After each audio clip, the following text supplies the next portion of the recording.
बोलिए कन्हैया लाल की।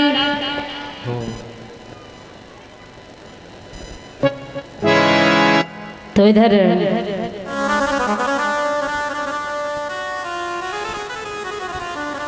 जब सुबह से दोपहर हो जाता है, कहीं भी विवाह तय नहीं हुआ,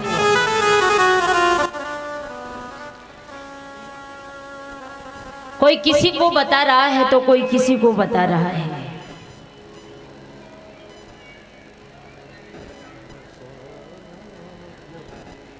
लेकिन कहीं भी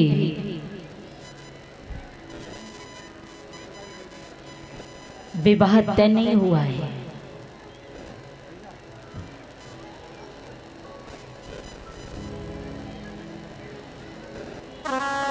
एक नौकर उठ करके खड़ा हो जाता है जिसने जवाब दिया है, आप दुर्योधन के साथ में विवाह करें तो कैसा रहेगा। उन्होंने जवाब दिया, वो दुर्योधन जो अपने सगे भाइयों का सगा नहीं हुआ है, वो भला हमारा और आपका कैसे सगा हो सकता है।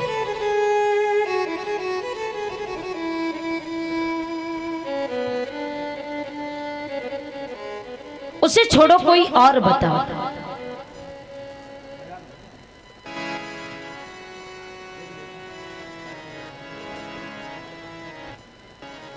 बारी बारी से कोई किसी को बता रहा है तो कोई किसी को बता रहा है। वहीं पर महाराज भीष्मक का सबसे छोटा पुत्र बैठा हुआ था, उठ करके खड़ा हो जाता है, हाथ जोड़ करके जवाब दिया, पिताजी क्या हम भी बोल सकते हैं। महाराज भीष्मक ने जवाब दिया, बोलो। हमारे दरबार में जो भी सदस्य बैठे हैं बराबर बोलने का हक दिया जाता है, कोई भेदभाव नहीं है, बोलो। उसने जवाब दिया, यदि हमारी बहन का विवाह भगवान कन्हैया के साथ हो जाए तो कैसा रहेगा।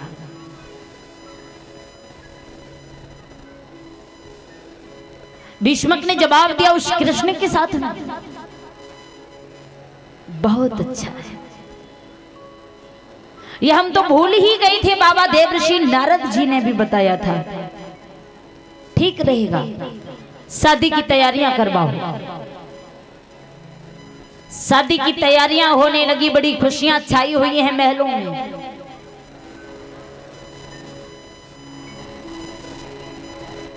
उस खुशी के अवसर पर वहां पर तब तक रुकुम आ जाते हैं, और रुकुम ने जैसे ही महलों में खुशियां देखी, पूछने लगे, जवाब दिया है, पिताजी दरबार में आज बहुत खुशियां छाई हैं, लेकिन क्यों। जवाब दिया है, तुम्हारी बहन की शादी की तैयारियां चल रही हैं। बोले, हमारी बहन की शादी? हमारी बहन की शादी, और हमें आपने बताया भी नहीं, किसके साथ हो रही है। जवाब दिया, द्वारिकाधीश कन्हैया के साथ में। समझा करके बोला है, उस द्वारिकाधीश कन्हैया के साथ जो घर घर में माखन चुरा करके खाने वाला ग्वाला, बन बन में गायों को चराने वाला ग्वाला, क्या उसकी औकात हमारे बराबर की है। जो हमारी बहन की शादी उसके साथ होगी। भीष्मक ने कहा, लाला अभी शादी थोड़ी नहीं होगी, विचार ही तो किए हैं, तुम्हारी नजर में कोई है तो तुम बताओ।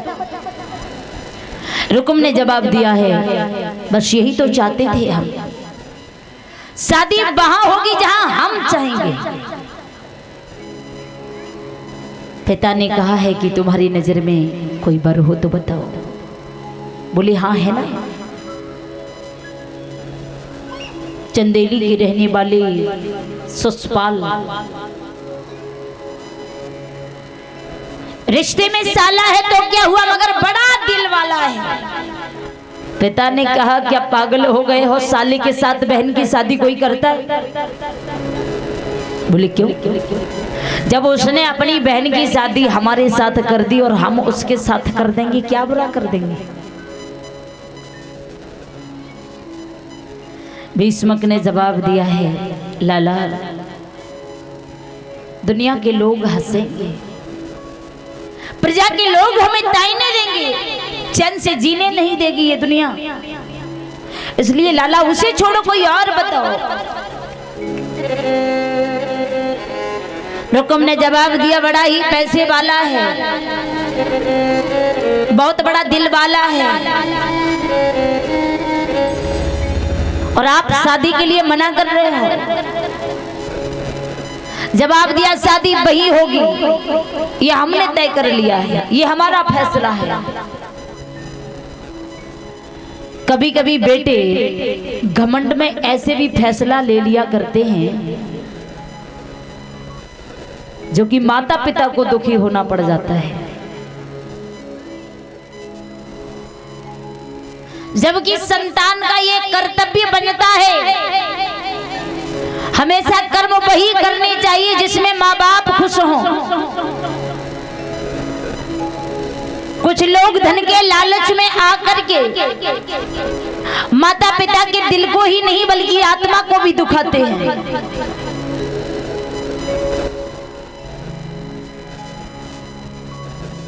आज नाई और पंडित को साथ में लिया है,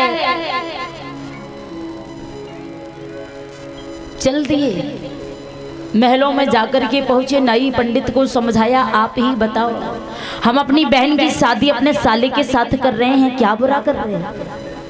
नाई पंडित ने जवाब दिया, ठीक ही तो कर रहे हो, करो, हमें तो दक्षिणा से मतलब है, अच्छा हो या बुरा वो आप जानो। एक खत लिख करके दिया है, श्रीमान साले सुषपाल जी, हम अपनी बहन की शादी आपके साथ करना चाहते हैं, लेकिन यहाँ पर द्वारिकाधीश कन्हैया भी आएंगे, इसलिए आपको पूरी फौज के साथ में आना है। खत भिजवाया है नाई पंडित द्वारा। जब सुषपाल के पास में खबर पहुंची है कि रुकुम अपनी बहन की शादी हमारे साथ करना चाहते हैं, पत्र को देख करके सुषपाल बड़ा प्रसन्न हुआ, क्योंकि रुक्मिणी इतनी सुंदर थी जिसकी सुंदरता का कोई वर्णन किया ही नहीं जा सकता। जैसे ही पत्र देखा, उस पत्र में लिखा था कि फौज के साथ में आना, क्योंकि द्वारिकाधीश कन्हैया भी आ रहे हैं। मन में विचार किया है, हम इतनी सेना को लेकर के जाएंगे,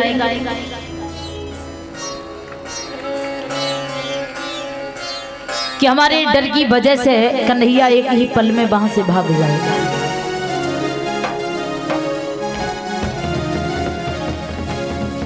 इधर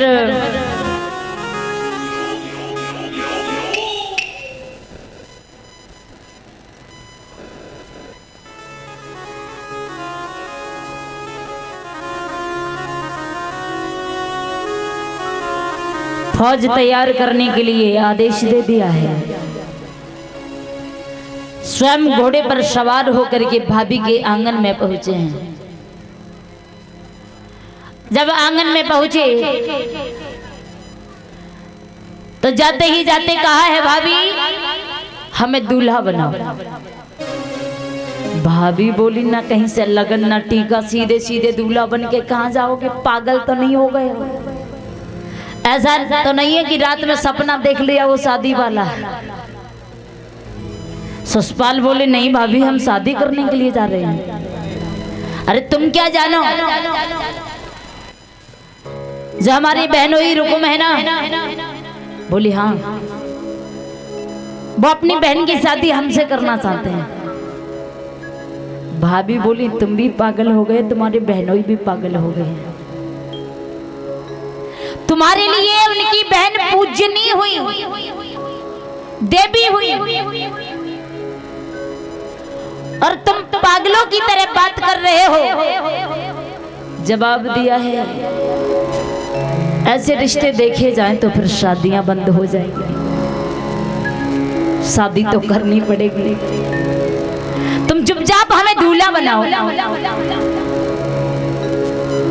भाभी बड़ी हैरान है, भाग करके मोहल्ले में जाती हैं, 2-4 लड़कियों को लेकर के आई। लड़कियों को लेकर के आई, लड़कियां मंगल गीत गा रही हैं, ससुराल दूल्हा बन रहे हैं।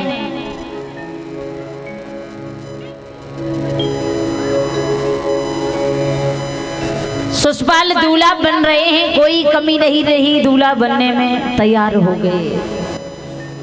लड़कियां हंस रही थी, असगुन हो रही थी। लड़कियां हंस रही हैं, ससुराल बोले क्यों, कोई कमी तो नहीं है दूल्हा बनने में, कोई कमी रह गई क्या, फिर काहे को हंस रही हो।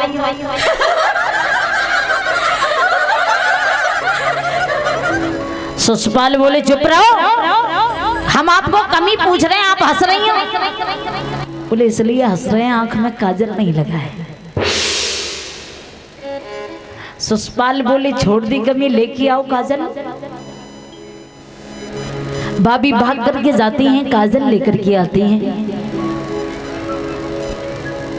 काजल लगाने लगी हैं। तब तक खबर मिली है भाभी को कि वहां पर द्वारिकाधीश कन्हैया आ रहे हैं। भाभी बोली बेटा तुम हमारी बात मानो, तुम वहां ना जाओ, क्योंकि हमने सुना है वहां द्वारिकाधीश कन्हैया आ रहे हैं, व्यर्थ में तुम मारे जाओगे वहां। ससुराल बोले भाभी हमारी ओर देखो, हम क्या किसी से कम बलवान हैं क्या, हम भी तो बलशाली हैं, और भला हमसे वो कृष्ण कैसे जीत सकता है। जवाब दिया लाला हमें तो बड़ा डर लगता है। किस बात का, क्योंकि तुम कृष्ण को नहीं जानते हो। दुख तो हमें इस बात का, वहां पर एक दुल्हन और 2 दूल्हा जा रहे हैं। ससुराल बोले तुम केवल हमें दूल्हा बनाओ बस, शादी तो हम करेंगे, शादी बिल्कुल पक्की है। भाभी ने कहा कोई बात नहीं, नहीं मानते हो तो जाओ। उसी समय पूरी फौज के साथ में ससुराल वहां से चल दी।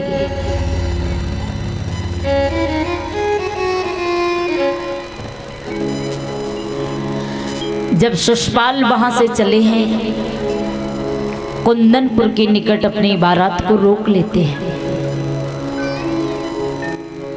सखियों को जब खबर मिली कि बारात आ चुकी है तो सखियों ने आकर के रुक्मिणी को बताया, कहा है बहन तुम्हारे भैया का साला ससुराल बारात को लेकर के आ चुका है। जैसे ही रुक्मिणी ने सुना तो दुखी होकर के रोने लगती है, ये क्या हुआ।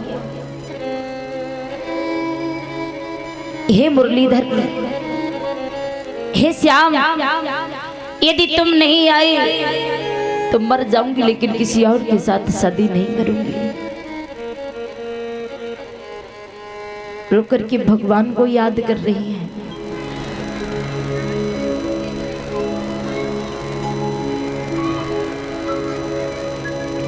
बहुत दुखी है।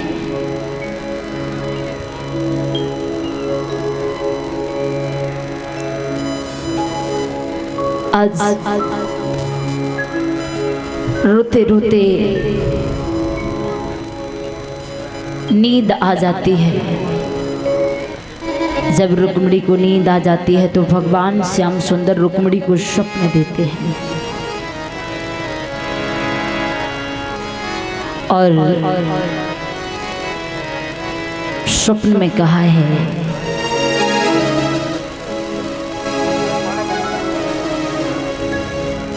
कि आप चिंता ना करो,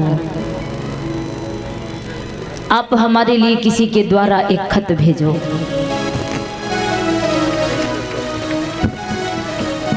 और जब आप खत भेजोगे उस खत के द्वारा हम आएंगे, आपको लेके जाएंगे।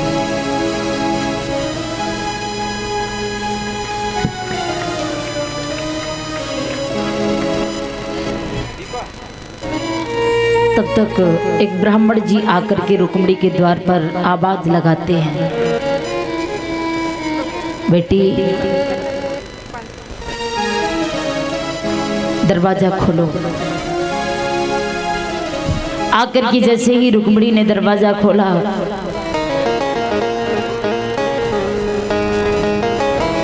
देखा कि रुक्मिणी की आंखों से अश्रुधारा बह रही थी। ब्राह्मण जी ने जैसे ही रुक्मिणी की ओर देखा, पूछने लगे क्या बात है, क्यों रो रही हो? जिस घर में शादी हो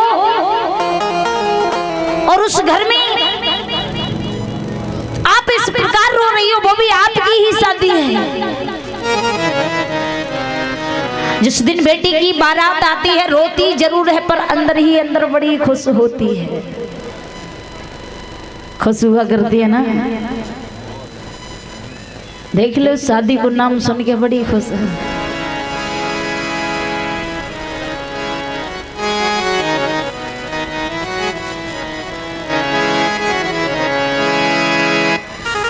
आज जब रुक्मिणी ने कहा है ब्राह्मण जी हम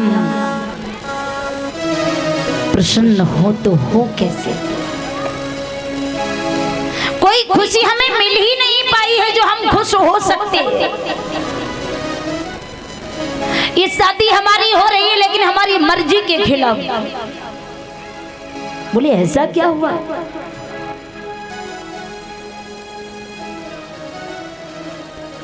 जवाब दिया है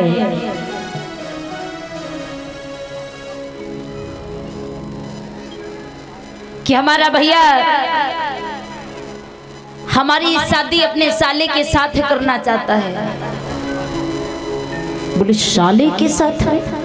ऐसा तो हमने पहली बार सुना। बस तभी तो रो रहे हैं ब्राह्मण जी। बोले अच्छा तो फिर क्या करना चाहिए?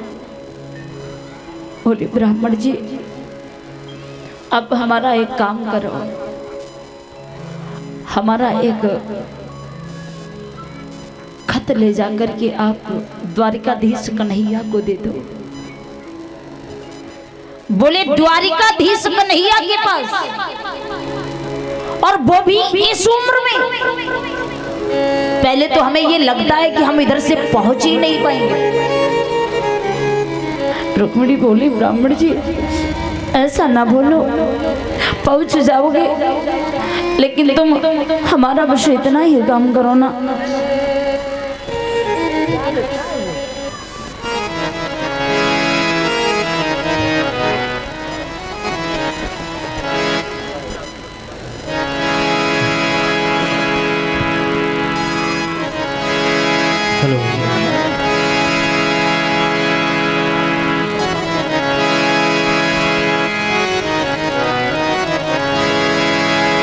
प्रभु बिनी मोहे नींद न आवे, प्रभु बिनी मोहे नींद न आवे।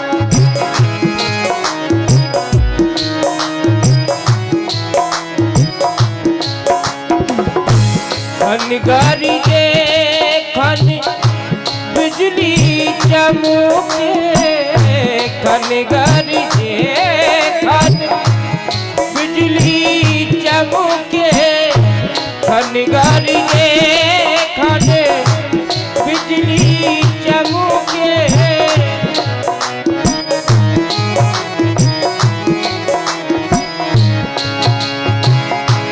ऊपर से मोहे झांकी दिखावे, कन्हैया बिनी मोहे नींद न आवे।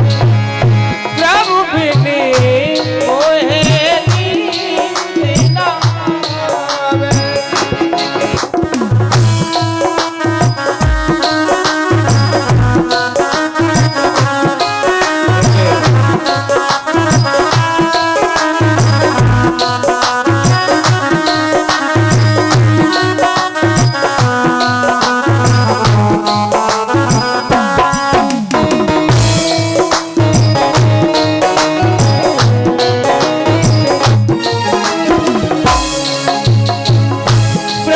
बिनी मोहे नींद न आवे।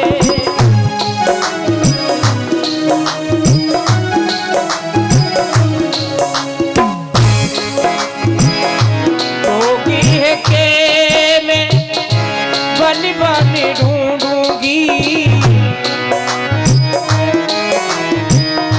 बनी बनी ढूंढूंगी। ओ न सुधी बतलावे प्रभु बिने मोहे नींद न आवे। कन्हैया बिने मोहे नींद न आवे। कन्हैया बिने मोहे नींद न आवे। प्रभु बिने मोहे नींद न आवे।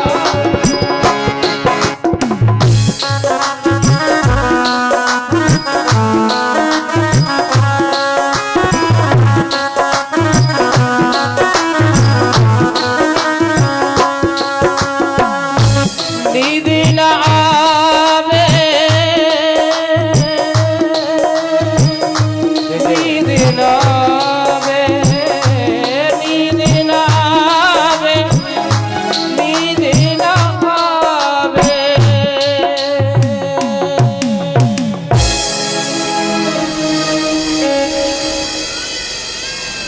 Very good.